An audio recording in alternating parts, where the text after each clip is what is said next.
So we're here tonight with Kathy Kelly's help to kick off the Undrone Upstate Walk tomorrow from Hancock Reaper Base, just outside Syracuse.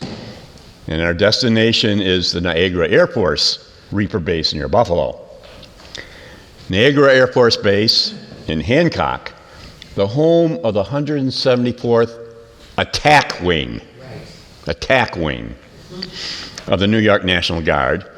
These are two of a number of hunter-killer Reaper bases spread throughout the U.S. and the world. Hancock operates its deadly robotic Reaper drones over Afghanistan 24/7. They've been doing that for several years. In recent years, war-torn Afghanistan has become Kathy Kelly's second home.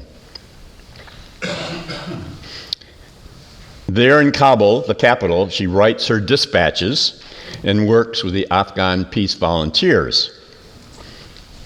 I had the opportunity several years ago to spend a month in Kabul, hosted by the Afghan peace volunteers. This remarkable group of mostly young people come from the diverse regions and diverse tribes of Afghanistan. This isn't the first time Kathy has kicked off an action to expose war crime at Hancock. She was among the Hancock 38, arrested there in 2010. Kathy has frequently been jailed. Once she spent several months in federal prison for protesting the Pentagon School of the Americas at Fort Benning, Georgia. More recently, Kathy spent 3 months in federal prison for walking up to the gate of Whiteman Air Force drone base in Missouri in an attempt to communicate with its chain of command. She also brought along a loaf of bread. It seems that our First Amendment rights have eroded to the point where citizens are arrested for petitioning their government for redress of grievance. First Amendment right.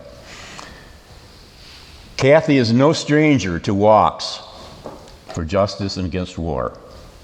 With her Chicago-based human rights group, Voices for Creative Nonviolence, she's taken part in several long walks across the upper Midwest for justice and against war. In a moment, you'll get to hear Kathy. No doubt you'll probably get some sense of why she has twice been nominated for the Nobel Peace Prize. I spent some months in Iraq with Kathy in 2003, before, during, and after shock and awe. She is a woman of grace, depth, humor, intelligence, passion, and courage. You'll see that Kathy is also a person of applied and articulate compassion. You'll see she's a person whose grassroots political compassion goes far beyond the armchairs and silos of safe and comfortable activism. Please join me in welcoming this lovely person, Kathy Kelly.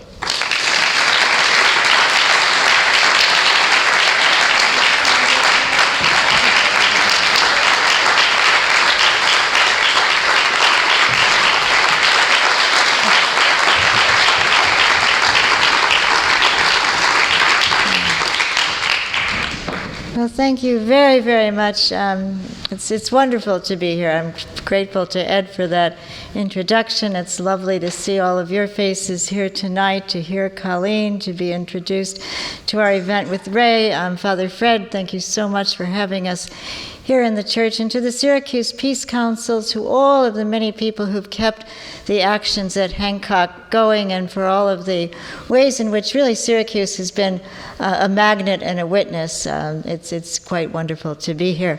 Last night I was talking with a group of young people at a college in Maine, and the teacher bought the class, and I thought, well, now what are these students going to think, that they're digging their way into debt to listen to an ex-con who never pays their taxes get up and talk to them? But I do want to start by saying that after we had tried to deliver the loaf of bread at Whiteman Air Force Base, and for me it was really important. I had recently come back from Afghanistan, and you start every meal with a disc of bread.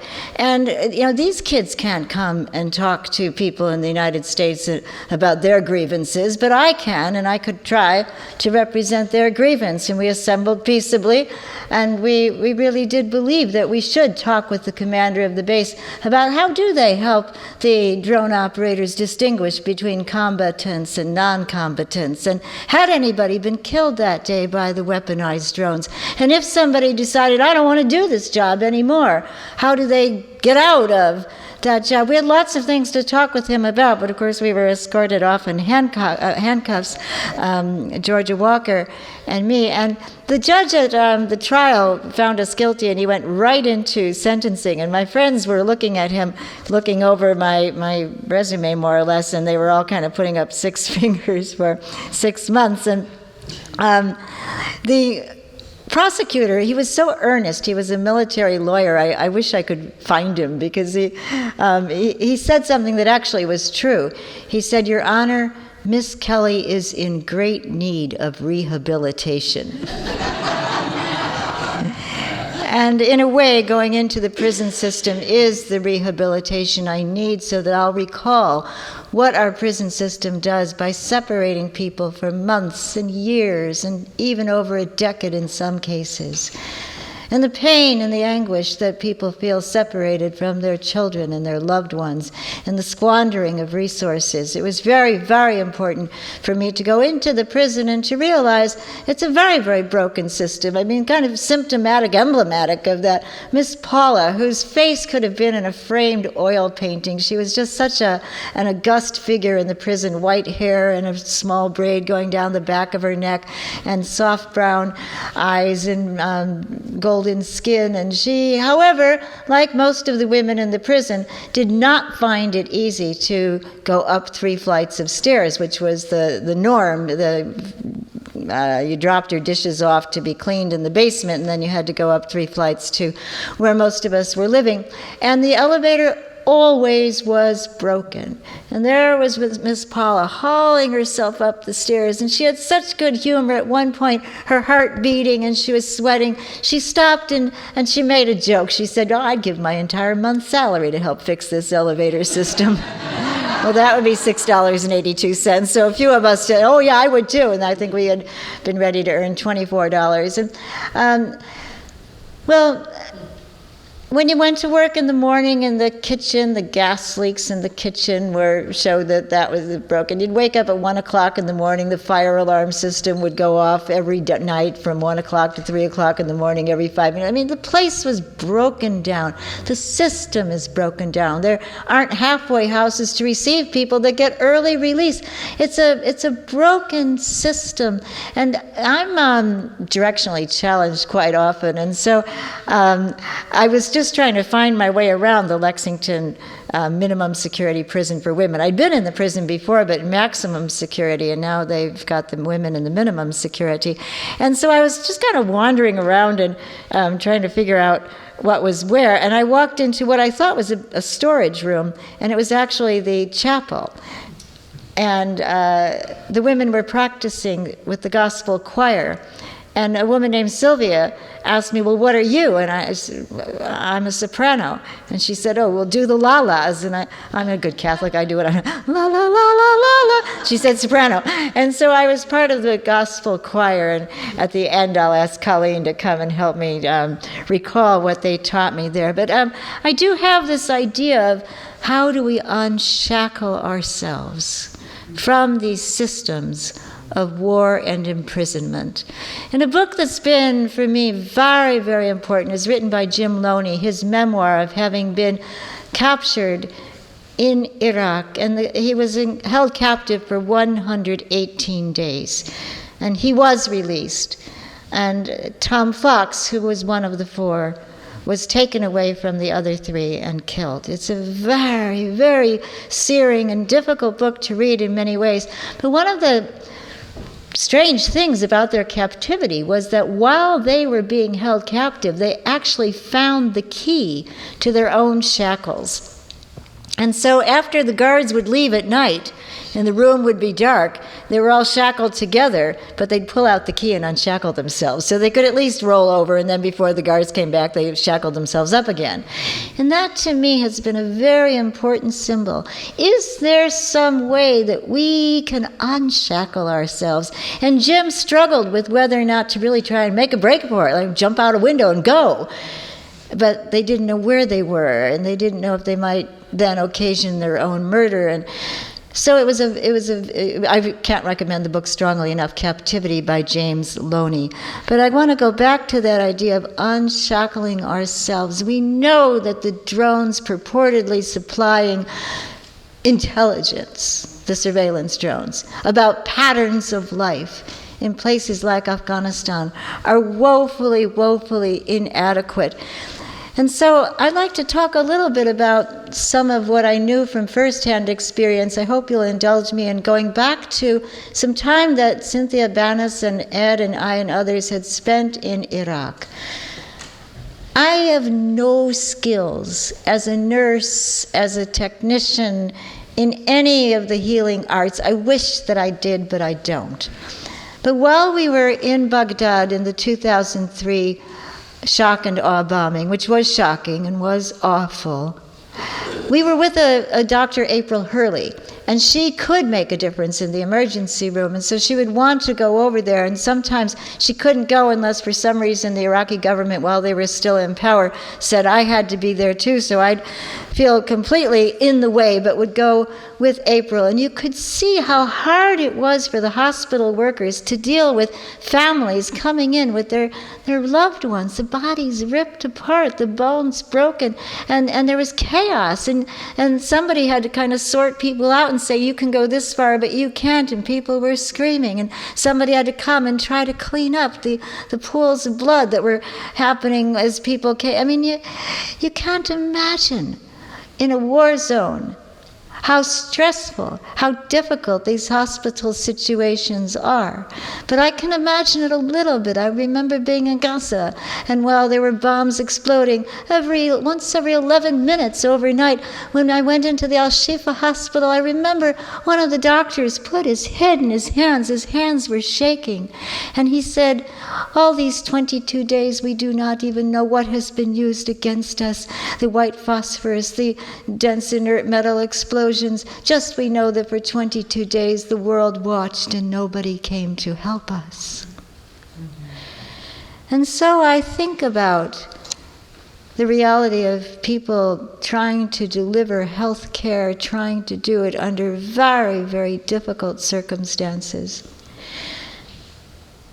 And I want to describe to you something so fraudulent that it almost creates a sort of a sickness. And it's not because I want to make us sick, but I want to help us become honest together about where the United States seems to be moving. Just in these first 6 months of 2015, the United States AID, it's Aid for International Development, has been maintaining, as it has for many years, a presence in Afghanistan. Now, there's a very principled person named John Sopko, who is the Special Inspector General for Afghan Reconstruction. It's called SIGAR. And it's remarkable. This man quarterly delivers to the U.S. Congress a very full and scathing report on the corruption, the fraud, the graft, the inadequacy of many, many, many of the non-governmental organizations and governmental organizations that have been functioning in Afghanistan. And many of his staff are people who previously filed reports for the Special Inspector General for Iraq Reconstruction, SIGIR. And they also found corruption and fraud.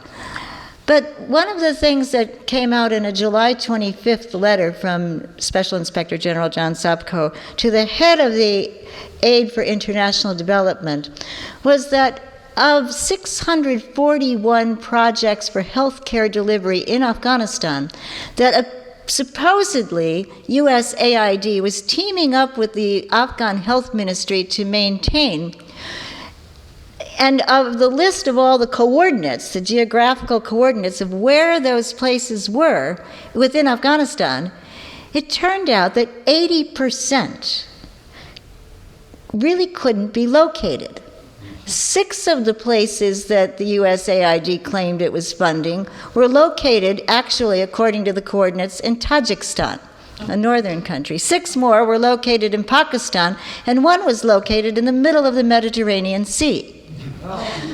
There were 189 which were given as coordinates for hospital projects, and when they used basically Google Earth, they call it geospatial analysis, when 189 of these places were located in Afghanistan, there wasn't a single building within 400 yards of the coordinate, and in some cases within a half mile. So I guess you would call these places ghost hospitals. They don't really exist. And actually, there's a whole nother long list of ghost schools and ghost students and ghost teachers. And people are skimming money, getting paid, making up ghost budgets. And in this case, with the healthcare facilities, apparently somebody is getting the money because the money has already been dispersed by USAID. Now, it's chump change in terms of the Pentagon budget. The Pentagon is spending about $35 billion this year in Afghanistan to maintain 9,800 soldiers. We again have something in the vicinity of $2 million per soldier for a year if you were going to divide it up that way. So I realized that the amount I'm thinking of, in this case $234 million, does not seem to be such a huge sum in terms of the big budget. But it's the principle, I suppose, that would bother me anyway, and I knew that in 2011 the same pattern had happened. USAID was clearly laid out, called on the carpet. The Congress knows. It's all presented to the Congress people. Nothing happens in terms of an investigation or a conclusion. Well, you probably can see where this is going. A ghost hospital. An extremely reputable group, Médecins Sans Frontières, Doctors Without Borders, had in very difficult circumstances built a hospital compound the size of a football field. And then there was one building that's the actual hospital. It's not the living quarters, it's not the mess hall, it's the actual hospital. And anticipating that there would be fighting and it could escalate, they had sent very carefully the exact coordinates for their very real hospital. In the week leading up to this tragic, terrible attack of the United States on that hospital, 354 people had been treated for wounds, many of them, in the hospital because of the fighting. The doctors and the nurses didn't run away. They were incredibly brave, and 59 of those people were children. And in that hospital building, there were doctors and nurses who weekly had been notifying the United States military, the Afghan military, and the United Nations exactly what their geographical coordinates were, so that if there was fighting, in the event that there was aerial bombardment, it would be clear this place is a hospital. And the week of October 3rd, those coordinates had been called in one more time. So I state that because there was no doubt, it's patently obvious, that to engage in aerial bombardment of that particular spot was something that was done with prior knowledge that it was a hospital. Or maybe even if somehow the communication hadn't gone through. Once the first bomb hit the intensive care unit, a nurse who survived said she could not find words to describe the horror of the patients burning in their own beds. Once the first bomb hit at 2:05 in the morning, frantic workers notified their organizations. The organizations told the United States military, "You're bombing a hospital," and the bombing continued in 15-minute intervals until 3:15 in the morning. And the hospital is in rubble, and there are windows which had flames blazing out of them, and there were 22 people killed, and at least 12 of them were medical staff, and 3 of them were children. And now, I suppose you could say, it's a ghost hospital. And what of all the people who live in that region? The closest clinic is in a place called Pulay Khumri, and it's more of a extended village. Kunduz was the 5th largest city in Afghanistan. And where are people going to go for maternal care, for infant care, for pediatric care? Where are they going to go if the fighting continues to rage? And those that were brought to Kabul, and that must have been a very arduous journey, were brought to hospitals where the census was already filled. And Kabul is a place of great violence right now. My young friends said last night they were up all night long, a 10-hour gun battle with explosions, and they weren't sure that they'd make it through the night. Is there no mercy on the part of the people that are in our Congress that get these quadrennial reports, that understand surely that when the head of the Doctors Without Borders insists that there must be an independent international investigation of what happened that cannot include any of the parties to this act, and the United States military says, well, it will be under investigation. July 19th, the United States helicopters attacked an Afghan military outpost, and they killed 10 people. And then the United States military said, well, we'll investigate. And I tried hard all day yesterday to see if I could find some thread, some word about that investigation, not a word. And so it's not acceptable to say that the United States will investigate, the United States military will investigate. I believe right now, as Amnesty International, the United Nations Assistance Mission in Afghanistan, UNICEF, certainly Doctors Without Borders, the Emergency Surgical Centers for Victims of Wars, all of these people are raising a very insistent, almost like the wagons are circling around, demand that there be an end to the attacks of the United States aerial bombing on places that are meant to be enabling care for people. There has to be a public outcry as well. Yes. And that's our work. So one thing Voices has thought of is that maybe people could go to healthcare facilities here in our own locales. In Chicago today, they went to Stroger Hospital, and they asked doctors just to take a little bit of time and come out in the white coats and stethoscopes and join with people with a sign like the one that's here. To bomb this place would be a war crime. The same is true in Afghanistan.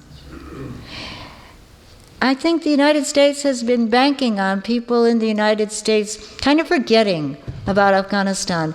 And we know how important literacy is. We care a lot about literacy in our country. We need another kind of literacy. We need to embark on extending another kind of literacy, becoming literate in the stories of the consequences of people who can't run away from our wars.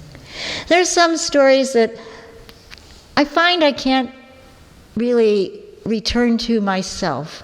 And I know others of you will understand this. If you've experienced traumas, you just kind of need to let that story rest until it is the right time to go back to it. And so I'd just like to offer you one of those stories. It's actually from 2 years ago in my own life, but it's something I think I can perhaps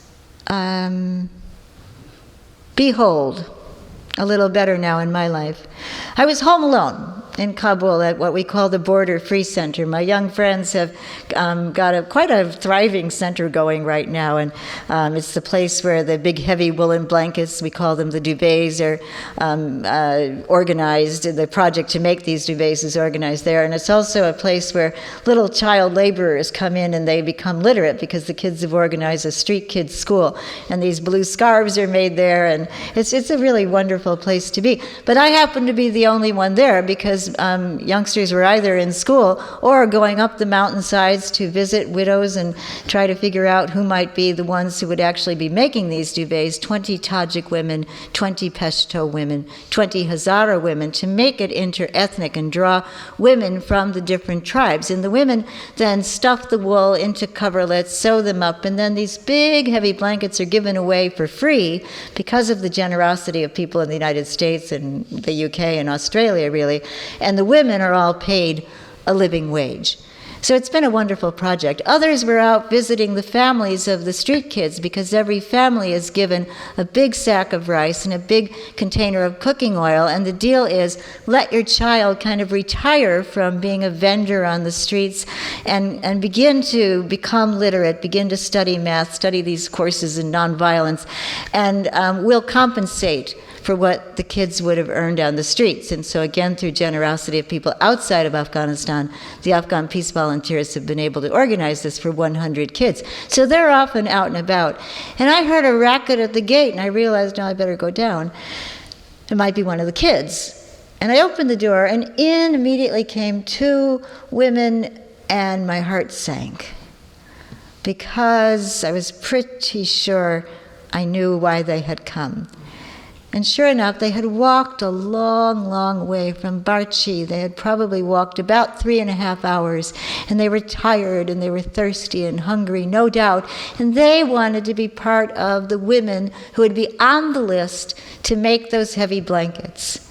But I knew the list had already been formed. And you can't have an endless number of people who will, we just don't have the wherewithal. And I certainly am not the one to make that call anyway. And so I was trying to use what Dari I have and be polite. And the older woman, kind of grandmotherly, maybe about my age really, she began to thump her breast and she started to cry. And the younger woman lifted up the older woman's skirt to show me a festering wound on her ankle. And they talked about how they could only feed their children stale bread and tea. And I've heard this so many times, and the statistics bear it out now. There's a rise in severe acute malnourishment in Afghanistan, a rise in food insecurity, a lack of clean water, no health care. And I was trying to say that, there really wasn't something I could do. And so the women did something that I do understand. They sat down, as though they had just heard Colleen drumming and singing the quotes of the Reverend Dr. Martin Luther King. They sat down, and the older woman took my hand and stroked it and begged me to help. And well, then Sonia came back, and Sonia was the keeper of the list, and Sonia would have to tell the two women, as she would have to tell many, many, many more women, I'm sorry, I'm so very sorry, but we can't help you this year. And then ever so gently and politely, she escorted them back through the gate. And then I saw Sonia go off around a corner, and she came back and her eyes were red. My friend Hakim, the medical doctor from Singapore, and I call these women with deepest respect the women who won't go away. They're doing what they should do, what they must do. And I think maybe one of the only groups that matches their tenacity and their resolve are the United States generals that won't go away. They won't go away. And so they try to scare us. If you don't support this, you won't have jobs in your community. As though we're not able to ask what kinds of work are appropriate and valid to do.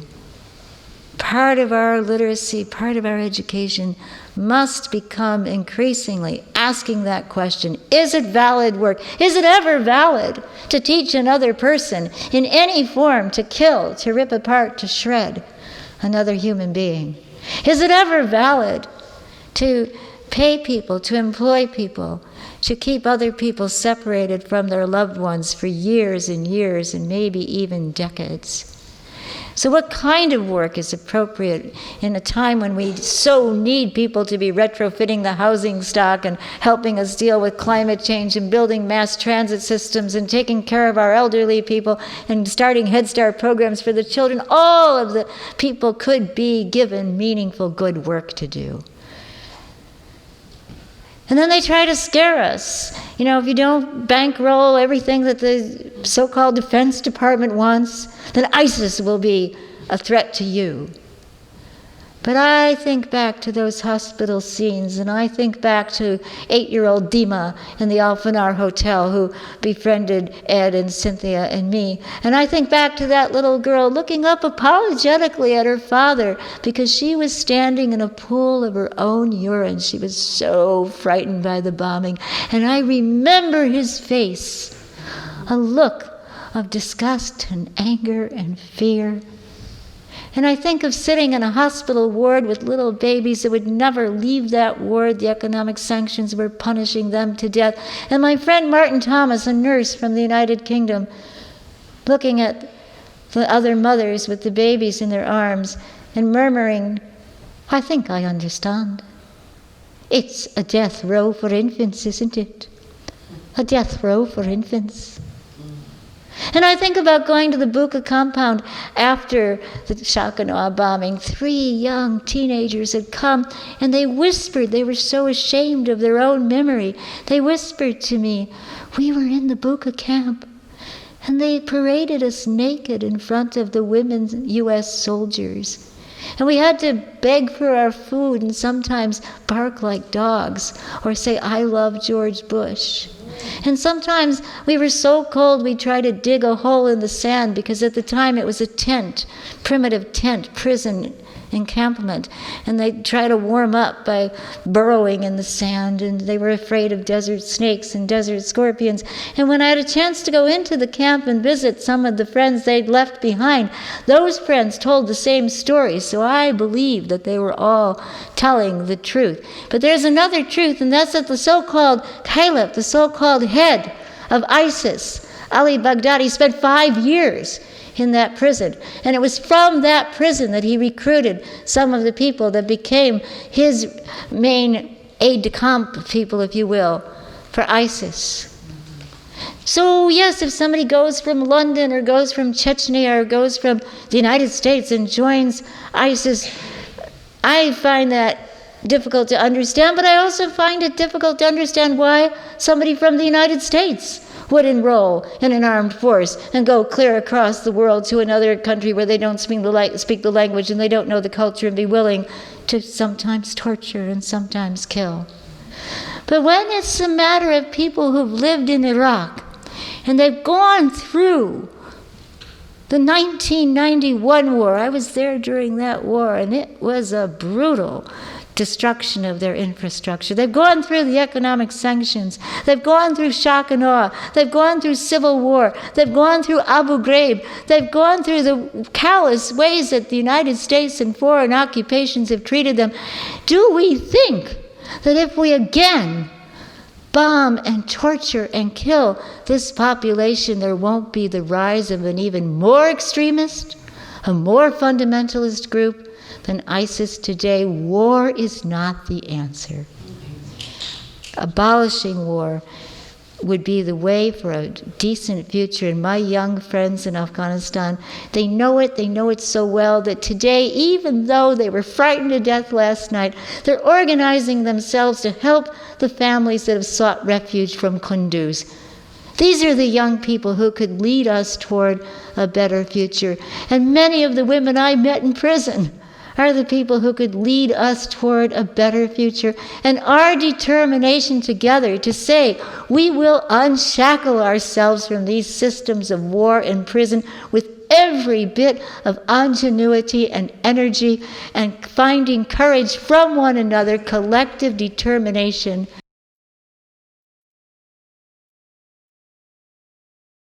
So Ken is asking a question about how young people in the United States, for instance, can reach out to and better understand young people in other parts of the world, like Afghanistan. So I'm myself very privileged on the 21st of every month to be part of a phone call. It's called the Global Days of Listening, and Vicki is remembering that as well. And the Global Days of Listening phone call involves people sometimes from Gaza, sometimes from Palestine, sometimes from Australia, from the United States, various schools here, and the Afghan peace volunteers. And it's been very fascinating as those youngsters grow older, 18, 19, 20. They really do have a lot to say in terms of commentary on current events, and it's been fascinating to listen to people's exchanges. So you can do that. It's a Skype phone call. The technology is not perfect, but it works.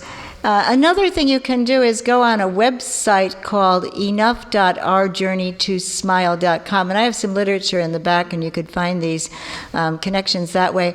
And our friend Hakim, he's a medical doctor, but he's really very, very interested in film and in visuals, photo essays. And so he's got, between photo essays, articles, and films, just 3-minute short films, quite a documentation of the young people's lives in Afghanistan who are part of either the Border Free Center or the Duvet Project or the Street Kids School or the live-in community.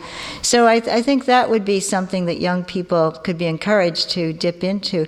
It's hard to get into the schools. I think that teachers, even tenured university professors sometimes, seem anxious about letting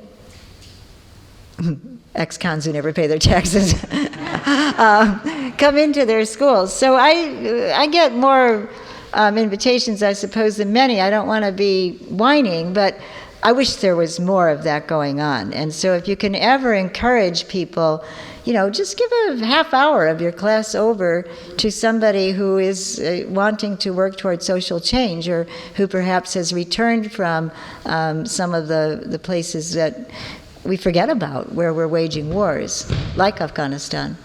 I really do mean it about the literacy. I think we need a literacy in the stories of the people who can't escape wars that the United States has waged. And the United States may claim it's a war of necessity, but I think these wars have been wars of choice. And when we start to get that literacy, then I think we start to realize that the United States has unleashed a level of chaos and mayhem and destabilization and murder and torture, such that it can't be repaired by the United States. It can't be fixed. I think we should pay restitution. We should reconstruct that hospital. We should pay reparations. But I don't think it's up to the United States to decide who would be the upper hand in these terrible civil wars, or where a border would be drawn. I look to the day when the United Nations will be restructured, and the United States and other groups that have distinguished themselves as warlords wouldn't have such a strong voice in the United Nations. But at the moment, I think it's patently clear, and certainly the bombing of that hospital underscored that. It's clear that the United States is not in a position to be an exemplar of peacemaking. So how do young people, with their idealism and their altruism, begin to understand that? Well, you've got the ROTC, and you've got the military recruiters, and Dick Keogh, trying mightily to interfere with that terrible process, but they're going into the schools all the time. So if there is some way to insert a peace presence inside the schools, that's, of course, always valuable. And I think that young people wonder about those folks that are out on the streets with the street heat. So I think that's valid and valuable as well. Think about the Occupy project. What was it? It replicated all that vigiling that we've done for decades. So if I can just summarize Vicki's question, Vicki is asking how we can help people in concrete ways understand the unity of the various struggles, because people really are up against some of the very same kinds of oppression or kinds of impasses as they try to work towards social change.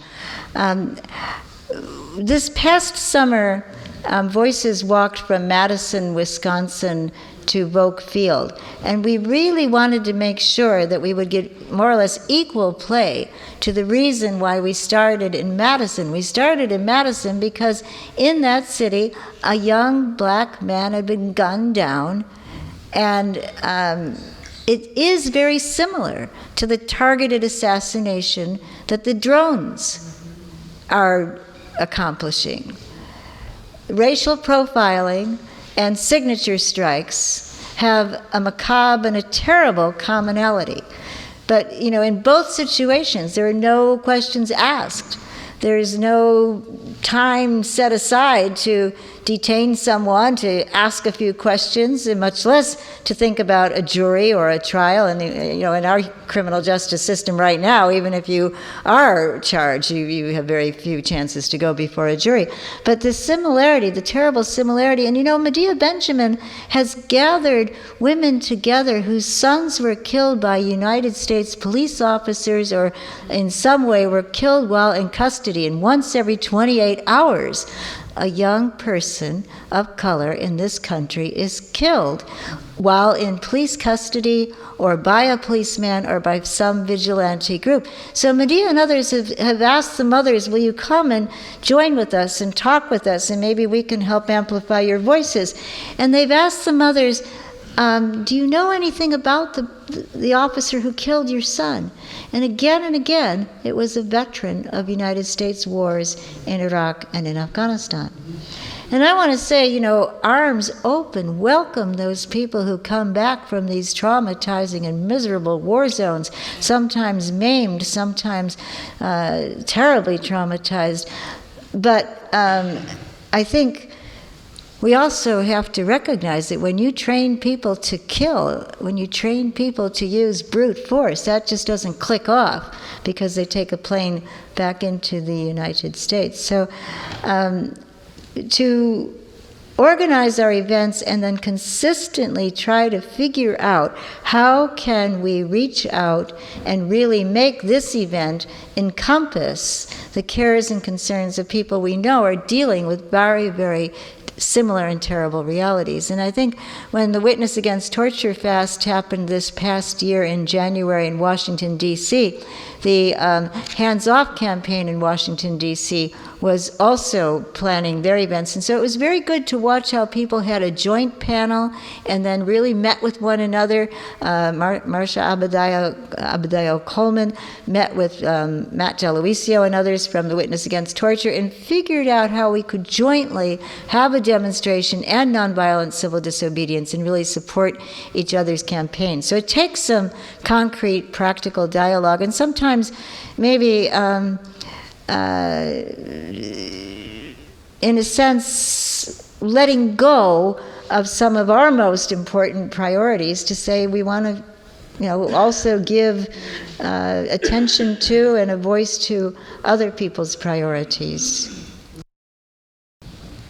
I want to say that if we invest a lot of our energy in elections, I think it can be a bit of a distraction from what you're suggesting we need to do, which is to kind of roll up our sleeves and figure out how to solve problems in a communal way. And it's certainly wrongful that we all have to be kind of competing with one another for an ever-shrinking amount of resources, while the Pentagon just simply is like a demonic suction cup and takes those resources. And so I think it is important to engage in nonviolent civil disobedience actions that help us bring these realities to whatever extent we can before the media, before the courts, and before the court of public opinion.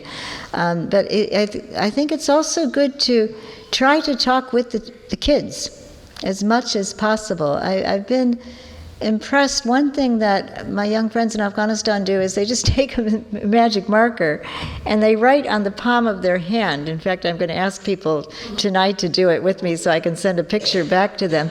They write in their language, bas, or they write enough in English.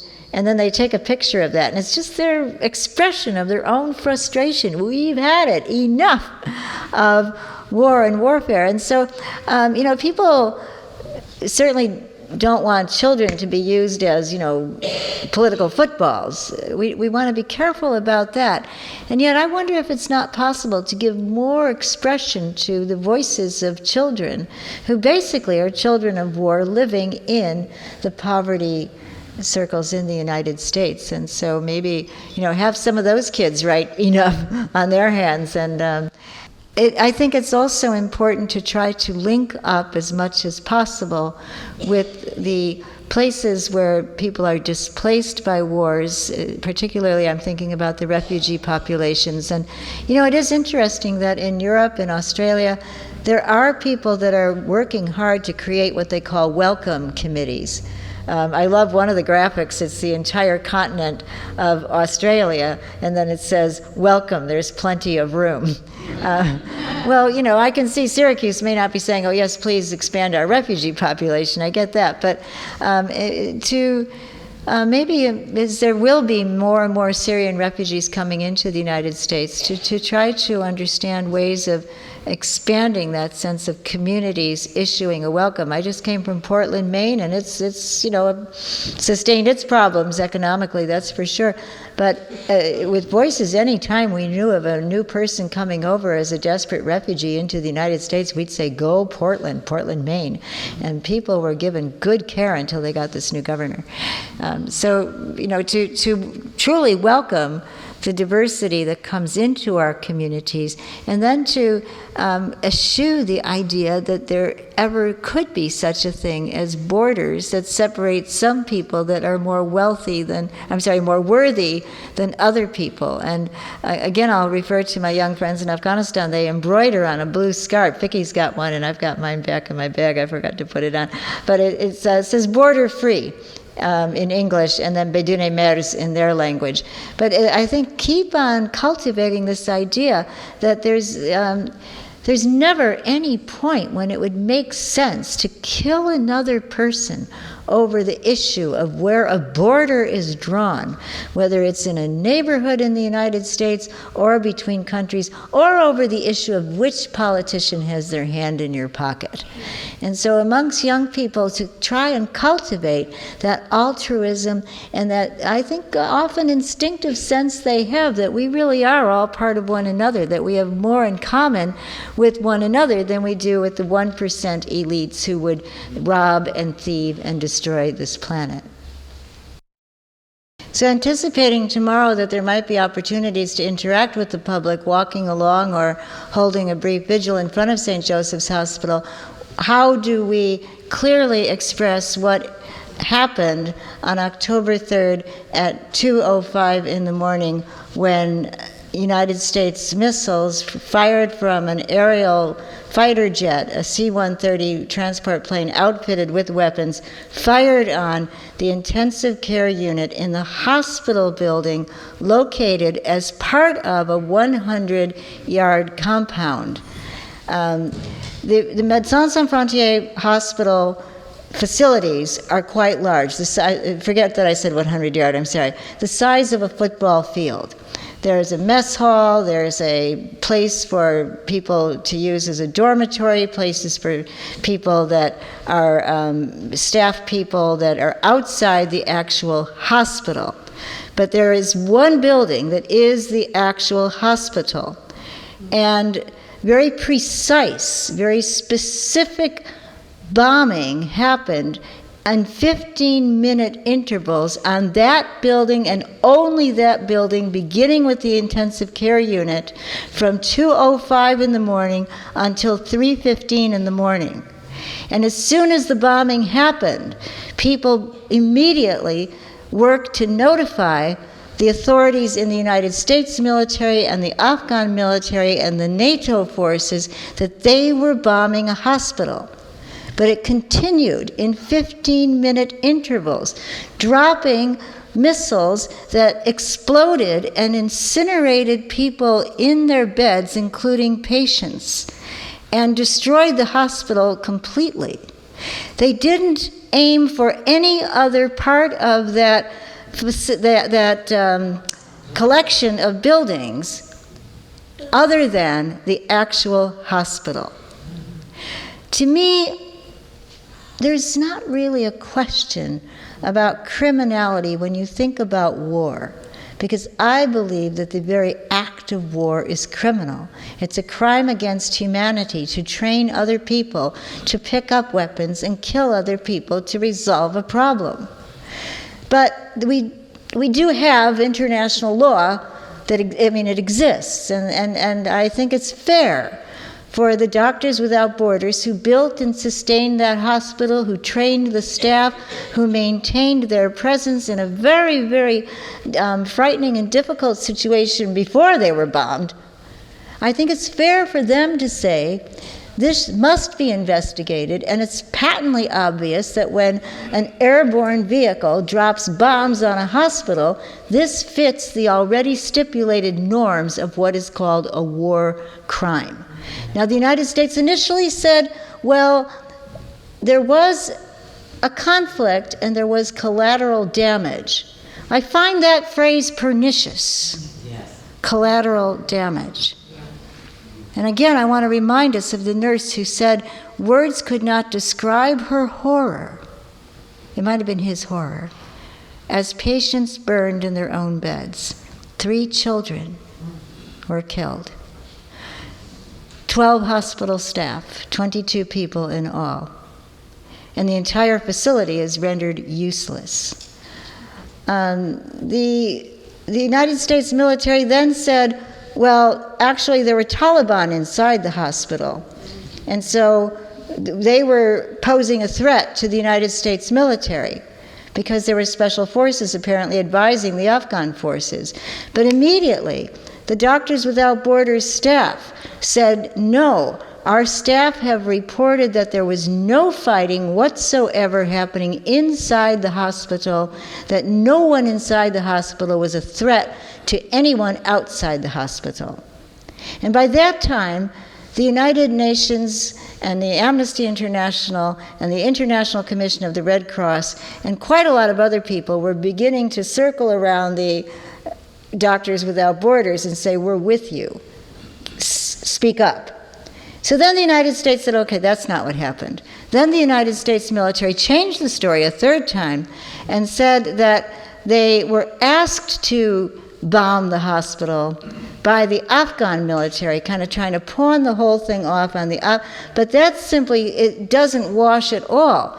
I want to just mention, the Taliban have no air force, right? The Afghan military right now in the books is subordinate to the United States. When it comes to air actions, they're subordinate to the rules of the United States and NATO. So I don't see any way to dodge what seems patently obvious, that a military force engaged in bombing civilians inside of a hospital. Now, how do we awaken concern here in Syracuse? I think strident words may not be the way to win people over, but I think if we could have a presence that would evoke some questions, some curiosity, and then maybe start to, push a little bit with the media, saying this has been in the mainstream news, it's been covered on CNN, it's been covered on NPR, it's been covered by the NBC, and could the Syracuse media cover the concerns of local people who don't want to be involved unquestioningly or unthinkingly in attacks against innocent civilians, setting a precedent that could actually jeopardize the security of people in the United States, because other people all around the world have strong feelings about these kinds of actions. One of my first encounters in Afghanistan was with a young man who said, "Do Americans care more about noses than human lives?" And I said, "What kind of question? I just don't understand." And then he helped me understand that at that time there were a group of people who were part of a striker brigade who had been sent over to Afghanistan, and they got bored. They just were feeling a lot of malaise, I suppose. They'd been trained to kill, and there wasn't anybody to kill. So they started devising a way to involve themselves in killing. They they would kill a peasant, drop a weapon on the peasant's corpse, take a picture, and then tell the rest of their division or troops or whatever, we saved everybody, or their squadron, we saved everybody because we got this guy. He was coming at us with a gun, but we killed him first. And then that kind of morphed into, well, wouldn't it be great if we could take trophies back to the United States? And so they started to cut off the body parts and store them in jars. And when one person tried to start to blow the whistle, he was beaten badly, and they became afraid of one another. So that was, my young friend was trying to say to me that when young Aisha's nose had been badly damaged because of an Afghan man attacking her, and her picture went all around the United States, and everybody knew this one girl, he was asking, well, don't people care about human life? In the very place where we're looking at Kunduz, there was a time when some oil tankers that were part of a United States and a European military convoy got mired down in kind of a very muddy area. They were stuck. And poor people in any part of the world seeing big tanks of fuel, well, why not? And so people came running. And, they had whatever kind of containers they could carry, and they were helping themselves to this fuel that was just kind of stuck there.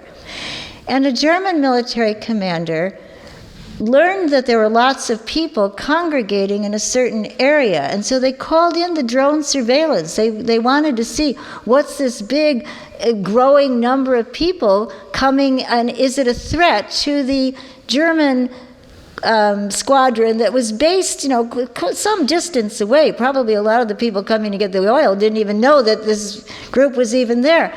But they were so anxious about their own security that they called in United States military strikes, aerial bombardments, and upwards of 90 people were killed. Children, mothers, people that just were desperate for fuel. Now, it's kind of macabre, but Voices has kept the Afghan atrocities list going, and we would only list those situations in which United States forces or NATO forces were involved in actually killing other people. We didn't list all the instances of humiliation and torture and disappearances and night raids. We'd only listed, these people were killed. And then we would try to follow up when the United States military would say, well, it's under investigation. And it leaves the internet. You can't find the follow-up. So if you wanted more of those kinds of stories, it's a long and a difficult list. But I especially recommend an Amnesty International report that came out 2 years ago in the summertime, and it got almost no attention. But it gives 8 case studies of the ways in which the United States forces definitely violated and abused the human rights of Afghan people. And then Physicians for Social Responsibility last summer came out with a report, and they said at least 100,000 people, 100,000 civilians in Afghanistan have been killed since 2001. And it just didn't make a ripple.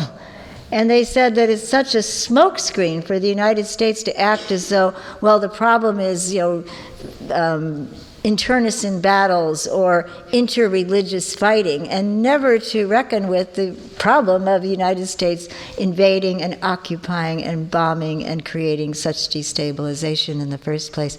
So what kind of intelligence do we need?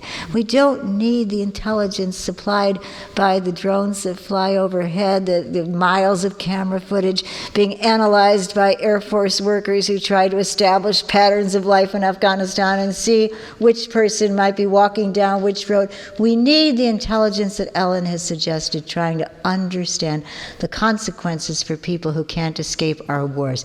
In Angola, during a time of civil war, landmines were planted under the ground, and elephants, innocent elephants, were blown apart by those landmines. This was in 2004. There was a decrease in the elephant population. But I just read recently in The Economist from a group called Voices for Elephants. I love this. That the elephants have figured out how to detect where the landmines are, and sometimes it's because the survivors of previous blasts remember. Elephants have tremendous memory. They remember, and then they, using signals with their trunks or guttural vocal signals, warn the other elephants in the herd, and much to the amazement of people in Angola, the elephants are surviving. If the elephants can do it! I know we're the ones who plant the landmines, make the landmines, but maybe there's hope for us. Thank you very much.